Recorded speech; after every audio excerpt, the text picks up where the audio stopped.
Estamos de volta com o programa Eclésia dessa noite, falando sobre os milagres que a ciência não tem uma explicação. Milagres que no decorrer da história do cristianismo desafiam a ciência e são histórias belíssimas que nós queremos lembrar para os nossos amigos telespectadores e tentar entender um pouco, né, nesses milagres a presença extraordinária da ação divina, né? E a gente está conversando sobre isso, sobre alguns milagres da história do cristianismo. Quero lembrar nossos amigos, telespectadores que acompanham o programa Eclésia, se você gosta mesmo do programa Eclésia, queria lembrar que uma maneira de você ajudar o nosso programa a sempre estar no ar, não só o nosso programa, como toda a nossa emissora, é você se tornando sócio. Você já é sócio da Associação do Senhor Jesus, da Rede Século XXI? Se você entrar em contato no telefone que a gente disponibiliza para você aí no vídeo, dizer para o atendente que ligar para cá e falar, olha, eu não sou sócio, como eu faço para me tornar sócio? Ela vai te indicar certinho, ela vai te contar que você vai receber a revista Brasil Cristão todo mês na sua casa. Revista, inclusive, que o próprio Padre Guido escreve na revista Brasil Cristão. Então, todo mês tem um artigo do Padre Guido na revista Brasil Cristão. Da maneira que você puder, do jeito que você puder, se informa certinho com nossos atendentes que você, colaborando, sendo sócio da Rede Século XXI, além de você receber a revista Brasil Cristão, você ajuda a manter a nossa emissora no ar. Então fica o nosso recadinho. Para você que é sócio e faz tempo que não tem contato conosco, liga também para cá e diz, olha, eu quero retomar, quero ser sócio, continuar sendo sócio, já que eu estava afastado por um tempo. Também é possível, tá bom, gente? Se você não é sócio, basta você ficar sócio aqui conosco. Se você ficar sócio ainda hoje no programa, quem sabe eu não consigo agradecer ao vivo o teu nome aqui, tá bom? Muito obrigado por todos os nossos amigos associados que nos ajudam a manter essa TV no ar. Padre Guido, vamos falar sobre outros milagres. Antes ainda da gente falar sobre outras histórias, a gente já recebeu um monte de contato aqui. Aliás, lembrando que a gente vai sortear um livro no final do programa, um livro que é um resumo do Catecismo da Igreja Católica chamado Eu Creio. Todo mundo que ligar para cá, escrever ou mandar mensagem via WhatsApp, daqui a pouquinho a gente vai fazer esse sorteio desse livro, tá certo? Por exemplo, um telespectador mandou uma pergunta aqui para a gente. O Reginaldo, ele se identifica como Reginaldo do estado do Pará, é município de Vigia de Nazaré.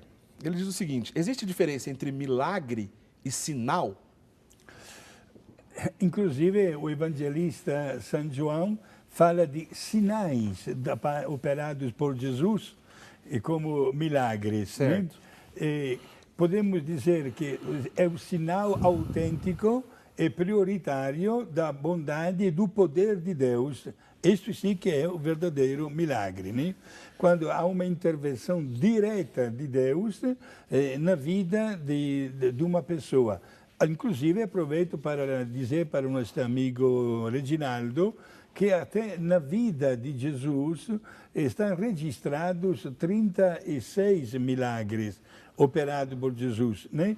Mas divididos inclusive em duas categorias. 24 milagres à vantagem de pessoas doentes e 12 milagres quando Jesus supera as forças da natureza humana. Por exemplo, de anteontem ouvimos o milagre da água que passou em vinho, né? Foi transformada em vinho nas bodas de Caná. Aquele é um milagre superior à força da natureza. Jesus que multiplica os pães, os peixes e caminha em cima das águas, que acalma o vento, acalma o mar, etc. Mas a grande preferência de Jesus foram os sinais prodigiosos que somente ele podia fazer à vontade de pessoas doentes. Nós falamos no bloco anterior sobre milagres eucarísticos e a Denise Alencar, da cidade de Jacareí, que está parabenizando o programa, a gente agradece. Ela lembra aqui sobre os santos, né? Sim. Existe uma explicação, é impossível a gente explicar, mas o que a gente poderia dizer sobre os santos que viveram só da Eucaristia, não se alimentavam e apenas comungavam. Alguns santos viveram isso, né? Exato. Pessoas que talvez não chegaram ainda a serem canonizados, certo, mas que marcaram mesmo a história. Tenho, por exemplo, a Teresa Neumann, uma alemã, que por 14 anos se alimentou única e exclusivamente da Eucaristia. Se não me engano, aquela beata portuguesa, Beata Alexandrina, também viveu durante algum tempo só de Eucaristia. Né? Sim, e também de uma mística italiana chamada Luisa Picaretta, também ela se alimentava somente da Eucaristia. Não dá para explicar, né, Padre Guido? Não se tem explicação sobre estes fatos extraordinários. Repito, porém, não há, por enquanto, um processo de canonização destas pessoas, mas estamos diante de um fato que a ciência não pode explicar. Um telespectador que mandou um e-mail para o programa, antes mesmo do programa começar, já viu a chamadinha aqui na nossa emissora, já resolveu mandar, tá certo ele. O Rafael Rodrigues da Silva, ele é da cidade de Carapicuíba.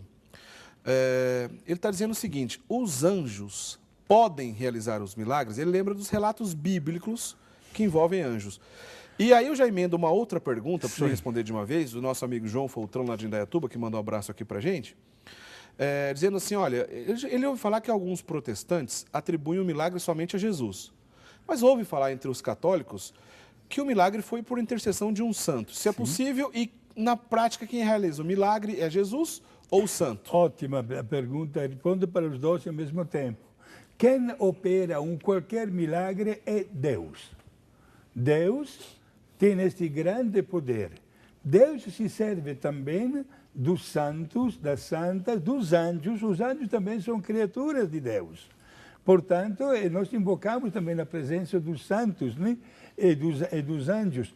Quem opera é sempre exclusivamente Deus. Certo. Ele é o autor de todas as graças e de todos os milagres. Isso, porém, não significa deixar de lado a invocação a um determinado santo ou santa. Inclusive, volto a repetir, quando nós invocamos um santo padroeiro, amanhã, São Sebastião, a cidade aqui de Valinhos está em festa, é padroeiro. É o padroeiro de Valinhos, São Sebastião. É feriado, etc. Como é belo ver o bispo que participa da Santa Missa solene, a procissão, aquele ar festivo e aquela oração ao São Sebastião. Isto é, os santos são nossos intercessores, graças exatamente à santidade que alcançaram aqui na Terra com o seu estilo de vida. E não esqueçamos, falamos até mais de uma vez, mas vale a pena repetir, a dimensão da igreja, né? Que é a igreja militante formada por nós, da expectativa do purgatório, e a igreja triunfante formada pelas almas que já estão no céu. E existe um verdadeiro intercâmbio de benefícios espirituais. Que é a chamada comunhão dos santos. A comunhão dos santos que nós professamos na nossa profissão de fé. A pessoa que irá ganhar o livro, né, eu creio, a gente, olha, analisa, pode ler com muita serenidade, porque tudo isso está muito bem explicado. E faz parte exatamente da nossa profissão de fé. Ou seja, como a gente acredita nessa verdade de fé, da comunhão dos santos, a gente acredita que por intercessão de um desses santos, o próprio Deus realiza um milagre, né, Padre Guido? Exato, e Deus não sabe dizer de não para os santos, para Nossa Senhora ou até para os anjos. Muito bem. Vamos falar sobre dois desses grandes santos, que temos histórias belíssimas e alguns milagres, algum pelo menos, que dá para ver até os dias de hoje, para qualquer pessoa que quiser, inclusive, estar lá presente no dia desse milagre. Vamos começar. Esses dois santos que a gente vai falar agora, viveram num período próximo, né? Que é São Januário, também conhecido como São Genaro, né? Italiano, Genaro, sim. São Januário e São Denis, também conhecido como Dionísio. É facinho de confundir Dionísio, porque existem 22 santos canonizados com o nome de Dionísio. Sim. O que a gente está falando é Dionísio de Paris. São Dionísio, ou também conhecido como São Denis de Paris. Começa contando para a gente rapidamente São Januário e qual é o milagre que acontece até hoje relacionado a ele. Sim, São Januário, já estamos no ano 305, quando ainda tinha grandes perseguições contra os cristãos. Ele foi condenado pelo imperador à fogueira, mas as chamas não fizeram nada contra ele. Foi mandado a ser devorado pelos leões, mas os leões se prostraram diante dele. E depois ele foi degolado no dia 19 de setembro do ano 305. A partir daquela data, há um fenômeno extraordinário que a ciência não sabe explicar. Isto é, no dia 19 de setembro de todos os anos, na Catedral de Nápoles, era bispo de Nápoles, como também a 30 quilômetros de Nápoles, na cidade chamada em italiano de Pozzuoli, onde há uma igreja com uma grande pedra branca, onde foi degolado. Ah, foi sobre essa pedra que ele foi degolado, então. Exato, e tem uma grande mancha escura do sangue de San Januário. No dia 19 de setembro, o sangue que foi recolhido num vidro e que está guardado na catedral, se liquefaz. Ou seja, há 1.700 anos, esse sangue está lá coagulado. Sim. Se a gente for lá agora, por exemplo, a gente vai encontrar dentro desse vidrinho um coágulo de sangue.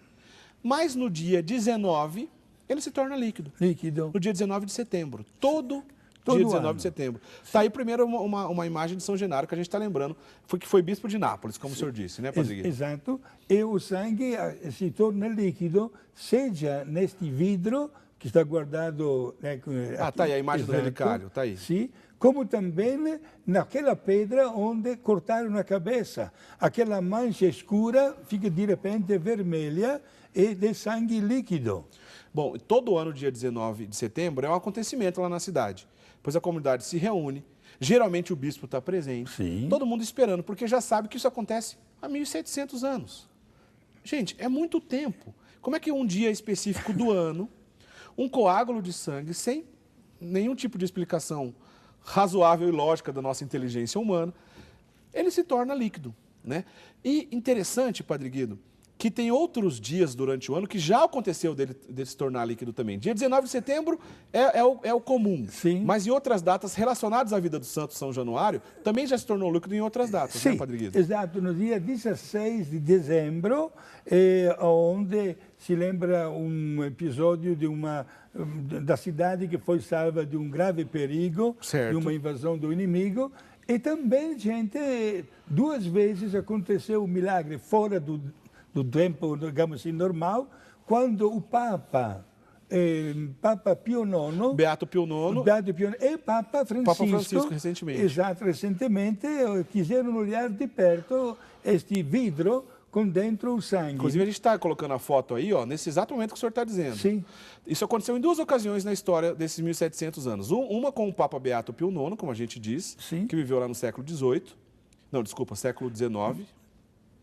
19? Agora... Sim, foi 1800. Isso, é verdade, sim, eu me confundi. exato. Eu falei para você, Pio IX que veio no século XIX.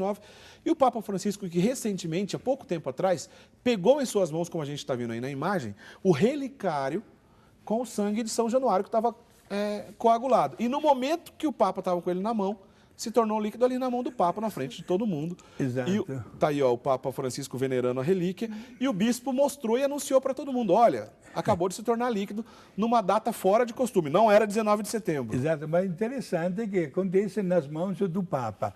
É um pormenor, se alguém quisesse saber. Padre, sempre aconteceu todos os anos? Não. Pouquíssimas vezes na história aconteceu que o milagre não se realizou.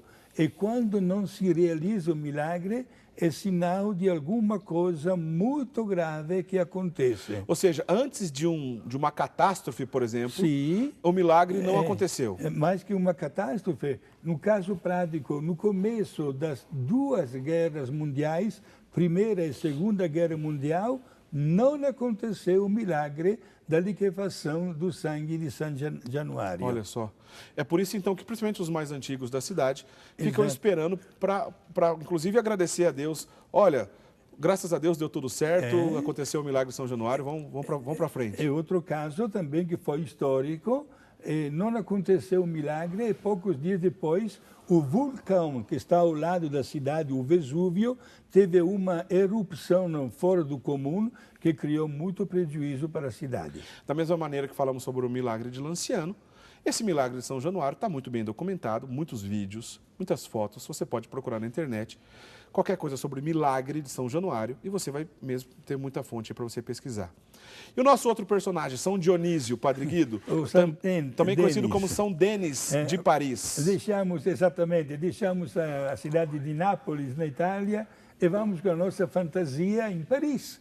Inclusive, São Denis é o padroeiro da cidade de Paris. É contemporâneo de São Januário. ele também viveu num momento muito difícil da história da vida cristã, quando havia várias perseguições, e foi condenado a ser também ele degolado. Certo. E foi degolado. Só que quando a cabeça caiu, ele se abaixou e recolheu a cabeça, desculpa a expressão, parece uma historinha. Ele juntou a cabeça, colocou no seu lugar e continuou a pregação, caminhando no meio do povo, está tudo documentado, por 6 milhas, isto é mais ou menos 10 quilômetros. 10 quilômetros, exato. E muitas pessoas se converteram diante deste fato extraordinário. Inclusive, San Denis é sempre representado sem cabeça e com a cabeça nas mãos. Se temos uma imagem... Precisa a gente abrir um parênteses aqui, Padre Guido, que eu fico imaginando alguém que ligou a televisão agora, ou que mudou de canal e parou aqui no programa Eclésia. Nós estamos falando sobre alguns dos maiores milagres da história do cristianismo. A gente vai falar ainda no próximo bloco sobre Nossa Senhora de Lourdes, Nossa Senhora de Fátima e tudo mais.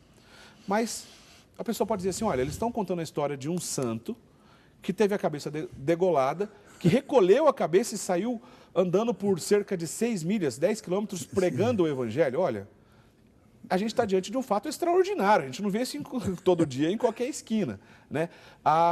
Deus tudo pode, né, Padre Guido? Sem dúvida. Deus tudo pode. Assim ele quis dar esse sinal para aquele povo e muitas pessoas que ouviram a pregação desse santo, né, diante desse fato extraordinário, com a cabeça degolada em mãos, foram convertidos. Bota pra gente aí, por favor, Bruno, algumas imagens que a gente tem que representar. Tá aí, ó. Sim. São Denis, ou Dionísio de Paris, é representado assim porque relata justamente esse acontecimento extraordinário de ter a cabeça degolada e com a cabeça em mãos, vamos dizer assim, Sim. pregou o evangelho. Ou seja, é uma coisa que desafia a nossa inteligência. Desafiar é pouco, eu diria que humilha a nossa inteligência, né, Padre Guido? Exato, porque não tem uma explicação diante de um episódio tanto extraordinário, né? Mas, claro, quem somos nós para colocar o limite ao poder do nosso Deus? E este episódio teve uma consequência imediata da conversão de milhares e milhares de pessoas. Também diante de um fato desse, né? Olha só, vai ligando para a gente aqui durante o intervalo, que a gente vai fazer um sorteio daqui a pouquinho, no final do programa Eclésia, do livro Eu Creio. Um livro que é uma espécie de compêndio do Catecismo da Igreja Católica, em forma de perguntas e respostas.